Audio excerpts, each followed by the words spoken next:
হাতে মাত্র আর কয়েকদিন, তারপরে 21শে জুলাই। প্রতি বছর 21শে জুলাই দিনটিকে শহীদ দিবস পালন করে তৃণমূল। শহীদ সমাবেশ থেকে বরাবরের মতন মুখ্যমন্ত্রী মমতা বন্দ্যোপাধ্যায় বক্তব্য রাখবেন বলেই জানা গিয়েছে। আর সেই অনুযায়ী রাজ্য জুড়ে প্রচার অভিযান ও প্রস্তুতি বৈঠক শুরু করে দিয়েছে তৃণমূল।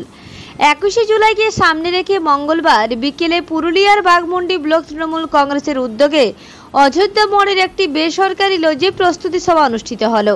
এদিন উপস্থিত ছিলেন বাঘমুন্ডি বিধানসভার বিধায়ক সুশান্ত মাহাতো, পুরুলিয়া জেলা পরিষদের খাদ্য কর্মাধ্যক্ষা নমিতা সিং মুড়া, পুরুলিয়া জেলা তৃণমূল কংগ্রেস কমিটির সাধারণ সম্পাদক কাশীনাথ মাঝি, সম্পাদক যুগল চন্দ্র কৈরি, বাঘমুন্ডি ব্লক তৃণমূল কংগ্রেস সভাপতি নিকুঞ্জ মাঝি, সহ সভাপতি গৌরাঙ্গ মাহাতো সহ অন্যান্য নেতা কর্মীরা।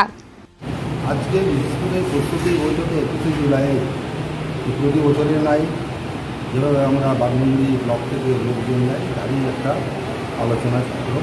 আমাদের এখানে ব্লক নেতৃত্ব, অঞ্চল সভাপতি, পঞ্চায়েত সমিতির সদস্য, জেলা নেতৃত্ব ওনারা উপস্থিত ছিলেন। সকালে কত সংখ্যক মানুষ যাবে ওই ধর্মতলায়, কি বলবেন? ধর্মতলায় প্রতি বছর যেভাবে যায়, আমাদের এখান থেকে দুটো স্টেশন থেকে লোক যায় এবং 2 দিন 19 এবং 20 তারিখ